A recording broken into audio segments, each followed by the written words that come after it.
Hi guys, welcome to Hoops Junction. Today we're going to be talking about the word potential. Potential, I hate that word. I hate it. It is one of those words that are used by NBA scouts. It's one of those words that are used by NBA commentators. It's one of those words used by coaches and scouts all over the world. And it means absolutely nothing to me. A lot of people, they're like, this guy has the potential to do this. That guy has the potential to do this. He can do that. He has the potential to do this. He's potentially going to be the next this person. He's potentially could do this. And I would say,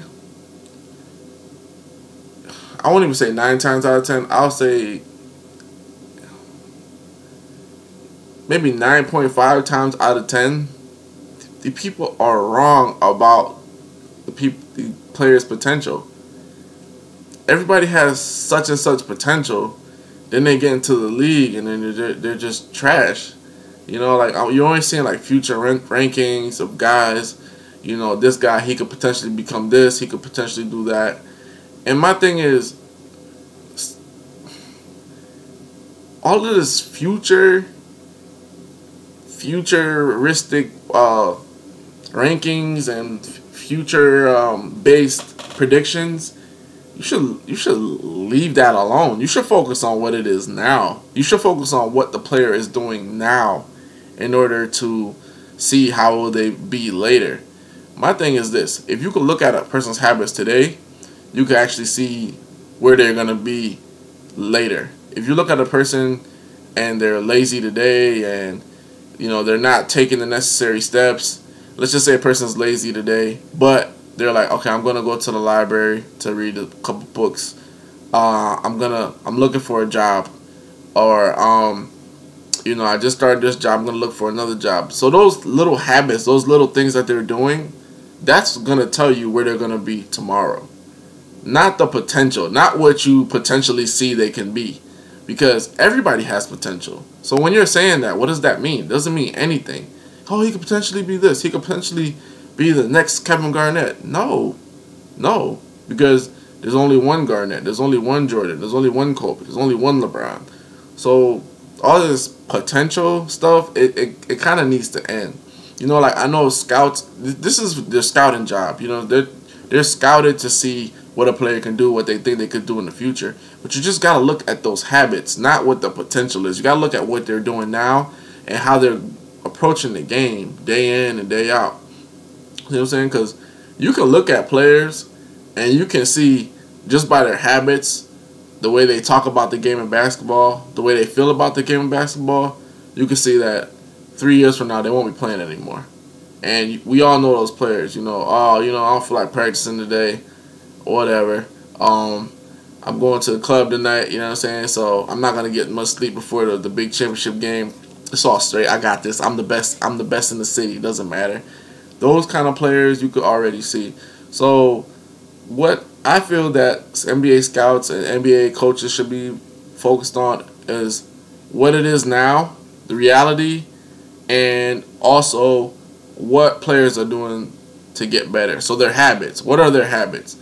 Their habits will tell you everything you need to know. Forget potential. Because every guy that walked into the NBA had the potential to be the next Michael Jordan. But guess what? There has never been anyone to really even come close besides Kobe Bryant. And even Kobe Bryant hasn't even come close in terms of what Jordan has done to the game. So all of that talk about potential, it needs to end. Focus on the habits. Like, for example, we all knew that Kawhi Leonard was a special player. But when they start talking about his work habits, how he approached the game, how he was accepting more responsibility, right then and there, you didn't have to worry about potential. All you had to do was see how his habits were going, and his habits were going up. He was doing all the right things in order to become the player he is today. When you look at Stephen Curry, nobody thought his potential was that great. See what I'm saying? And that's another thing where people were wrong at. They were wrong about Curry. They didn't think his potential would be that great. And his work habits, his dribbling, his practice, his shooting, all of that changed his game. All of his habits, his willingness to change his shot, that created what you see today. But nobody saw the potential that, okay, he's gonna win an NBA championship. He's gonna do this. He's gonna only maybe he did. Maybe his father did. But all those scouts, all those reporters, they didn't see that coming. You didn't see that coming. But guess what? Guess who they saw coming? Kwame Brown. Oh yeah, Kwame Brown. He's the next guy. He's the next guy to do it. Oh, he's gonna be the best.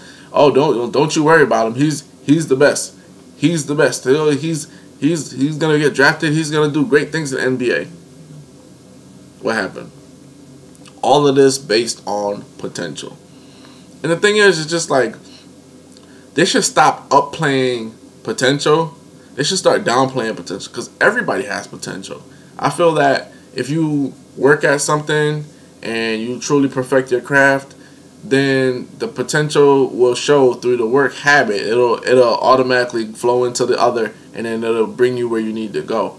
But if you focus making picks for a team strictly based on potential and not what it is now and what the player habits are now, then you're already shooting yourself in the foot. Because too many teams, especially in the NBA, focus on potential, draft the wrong guys because they're strictly looking at the potential, not looking at the habits. You know, like the Lakers happened to us.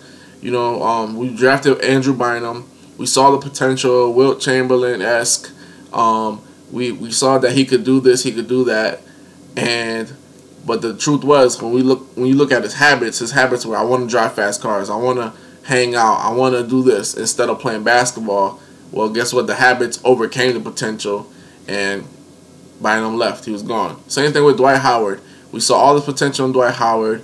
We saw that, you know, okay, he's defensive player of the year. He could do this. He could do that.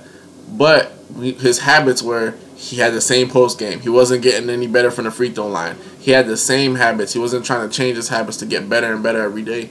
Therefore, it didn't work out in LA. And it seems to not be working out in Houston. Potential, to me, it means nothing. Everybody has potential. Even the bum on the corner has potential. What are your habits? What are you doing? What are you doing day in and day out to get better? And if you're not doing anything day in and day out to get better, I can tell you, don't even worry about playing for me. If I was a GM, don't worry about playing for me. If you're not trying to get better, I don't want to hear it.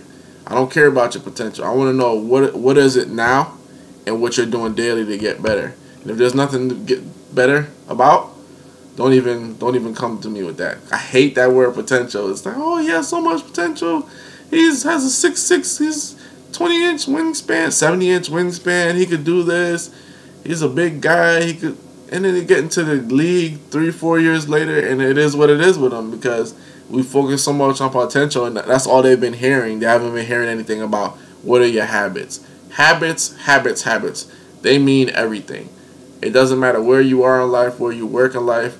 If you have poor habits or poor context, you're going to turn out poor. If you have rich habits, a rich context, which means you look at things positively, you work every day to get better, then your situation around you is just always going to get better. So let's focus less on potential and focus more on habits, guys. This is Vlad from Hoops Junction, where hoops meets hoopla. Like, comment, and subscribe. Peace. Take care.